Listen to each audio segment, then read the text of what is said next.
that everyone has vulnerabilities or some kind of weakness that we don't know about, even your best friend don't know about, right? So that if they succumb to that weakness, they will become a totally different person. The best friend you thought you had today, if they succumb to their weakness, tomorrow they'll be totally different. I'm not putting words in your mouth. So I'm just trying to understand what you're saying. Are you saying don't put anything past anybody, or? I mean, if you want to simply say that, yeah. But if we being real, I mean, I'm just trying to figure out your line of psychology here. I'm like, okay, what is he really saying here? Like what I'm truly saying is that you have don't let anything catch you off guard or by surprise, because at the day, people are still people. You have to put your all in your faith. Okay. And even though you want to put your all in man, you shouldn't do that. Because the word says that you put no confidence. There you go. There you go. But sometimes, you get an infatuation, right? You get in love, or, you get to a point where you're at a point in your friendship where you feel like, I can tell my friend anything. She would never, he or she would never betray me, right? Like, not so.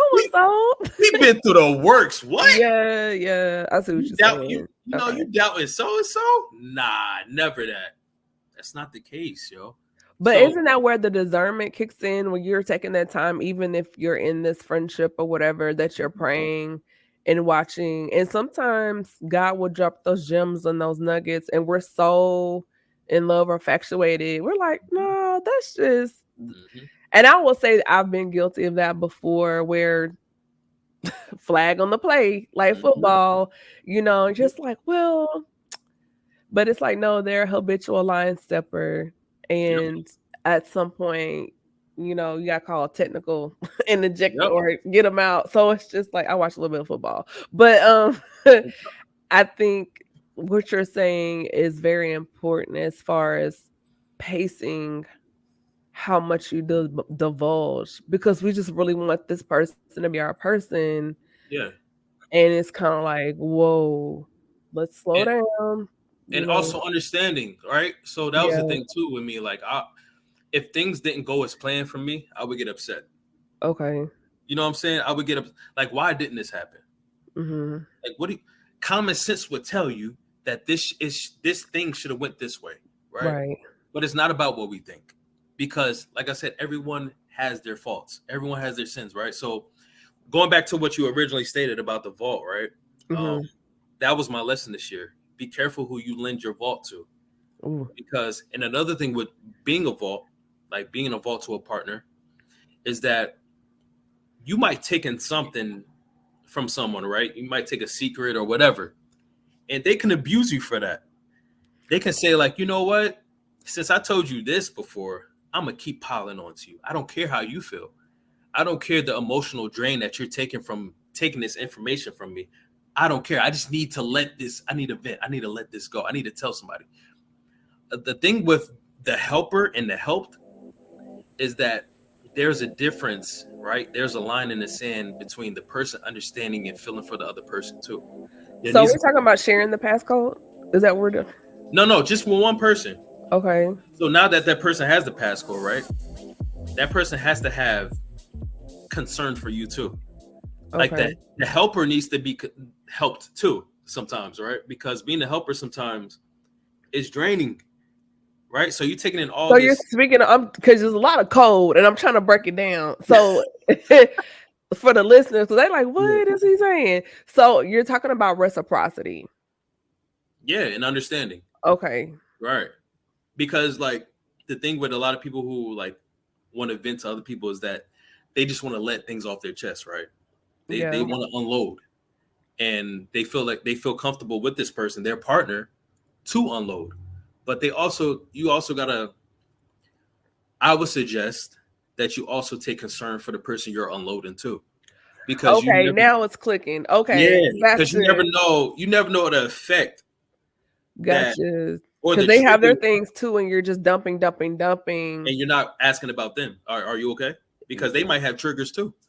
Reciprocity. Got you. Okay. Right. Now we're tracking. I was like, I know I'm not slow. Let me listen. I can't. I'm coming deep. I'm coming deep today. Come on. Yes, you are. Okay. it's been a day because when you take a week off, that podcaster had. I'm like, what? Oh, you took a week off? Well, I had a show last week, and you a hard worker. I'm surprised. Well, I mean, October is full. So, because I had a guest last week, I have a guest next week. Okay. A week after that, Heart and Soul, which there's going to be a panel of 9 women. Got you. Ooh. So I've been. He said, "Ooh." So and you've been on? Have you been on Heart and Soul before? Yeah. Yes, you have. So and you'll be on the next one. Yep. So I'm not a woman, so I understand. Yeah, the women, so the ladies, and it's an amazing conversation. But I said all that to say it's just far as I think it is important that when we are sharing, that we take in mind that the person that you are opening up to, they have things as well, and to kind of have some discernment or just sensitivity or intuition and know that you could be putting too much on their plate because everyone has a capacity. And if it's like Thanksgiving, right? Let's use this analogy. There's Thanksgiving and we know all paper plates are not made equal. You got the Dollar Tree plates and then you have Chinettes, right? And so you need to know if the person you're talking to was a Dollar Tree plate or are they from your grandmother's cabinet? Like, that red Dixie plate. No, from your grandmother's cabinet, the good china. Oh, the good china. Oh, so because the good china can hold. It's sturdy. But if you have one of these little plates where if you put some macaroni and dressing, it's leaking on the bottom, you got to put 3 or 4 of them together. So it's like kind of know the capacity of the person that you're dealing with, and realizing that sometimes even if you feel comfortable to want to share and open up and say maybe right now it's not a good time for me to add this on to them, and kind of let them kind of get some things off their plate, and then we can come back to it. Or I will say this too, and maybe you can help me unpack this. It's not fair to expect your person to be your everything. That's just not possible. I don't think it's possible at all. Right. And that's why it's important to have outlets, to have friend groups, circles, other communities outside of your person. Because actually, in actuality, you should already have a community in your life before you meet this person, and they're just adding to.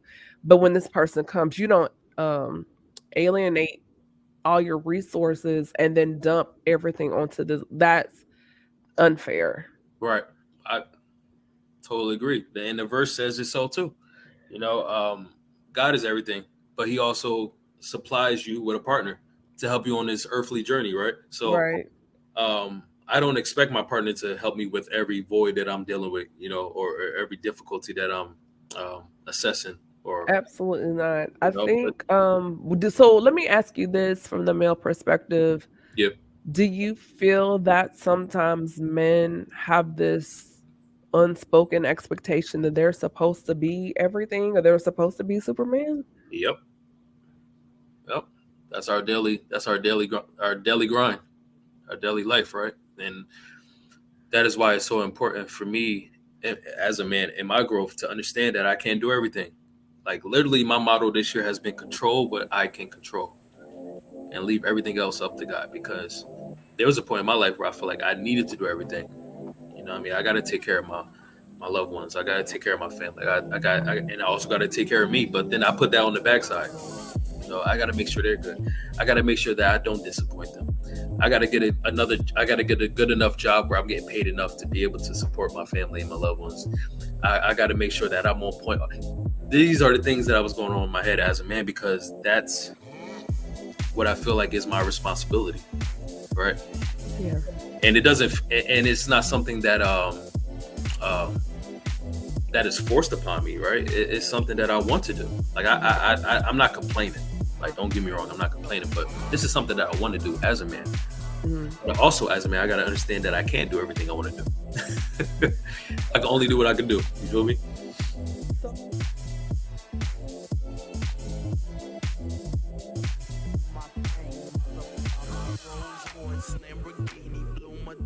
always feeling, brag